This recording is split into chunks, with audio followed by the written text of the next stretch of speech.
کو کی ہے تو جو اس نے مجھے کچھ ٹیکسٹ میسیجز کیے تھے بیہودہ اپنی پوتی کی عمر کی لڑکی کو، تو مجھے خود اس وقت یقین نہیں آیا کہ یہ وہ شخص ہے جو کہ ہمارے سامنے تقریریں کرتا ہے اسٹیج کے اوپر. تو میں نے پھر ان کی ایک خاتون تھی، میں نے ان سے رابطہ کیا، میں نے کہا یہ نمبر جو ہے، میں نے ان سے ویریفائی کروایا کہ یہ نمبر ان کا ہے، تو انہوں نے کہا کہ یہ نمبر جی ان کا ہے،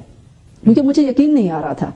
اور پھر جو ہے میں نے قوم کے سامنے یہ ساری باتیں رکھی، کیونکہ ہمارے قبائلی معاشرے میں، اور میں سمجھتی ہوں کہ پاکستان چونکہ ہم مسلمان ہیں، ایک مومن ہے، مومن ہمیشہ غیرت مند ہوتا ہے، مومن ہمیشہ بہادر ہوتا ہے، وہ کمپرومائز کرنے والا عزت اور غیرت پر نہیں ہوتا. اور جب آپ کی عزت اور غیرت ہی نہیں رہی، آپ کی عزت ہی نہیں رہی، تو پھر کیا رہ گیا آپ کے پاس؟ تو بات یہ ہے کہ یہ جو بات ہے، یہ بات ہمارے لیے ایک سیریس بات تھی، اور میں نے قوم کو اصلیت بتا دی اس شخص کی کہ یہ جو شخص ہے یہ آپ کا مسیحا ہرگز نہیں ہو سکتا، بلکہ یہ شخص جو ہے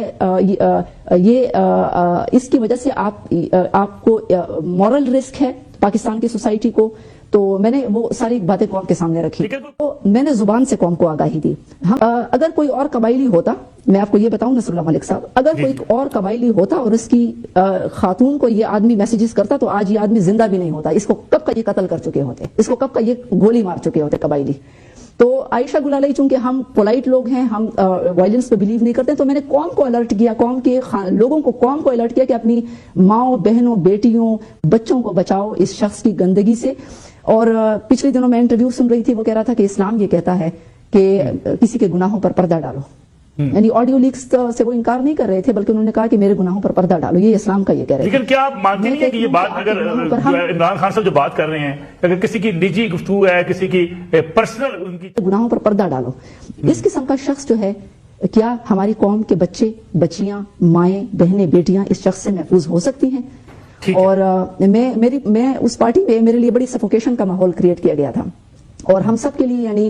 اور آخر کار یعنی میں ایک MNA تھی، اور میرے ساتھ جو انسلٹنگ رویہ اختیار کیا گیا تھا اس کی وجہ سے آخر کار پھر میرے صبر کا پیمانہ ختم ہو گیا، پھر میں نے پریس کانفرنس کی. کیونکہ جب بھی میں خیبر پختونخوا میں یہاں پر کسی یعنی حکومت میں کوئی کام کروانے جاتی، وہ کہتے ادھر خان صاحب کے پاس جائیں، خان صاحب سے بات کریں. تو کام ہمارا یہاں پر ہوتا تھا. یہ جو لاسٹ ہماری میٹنگ ہوئی تھی بنی گالہ میں، رکشہ ڈرائیورز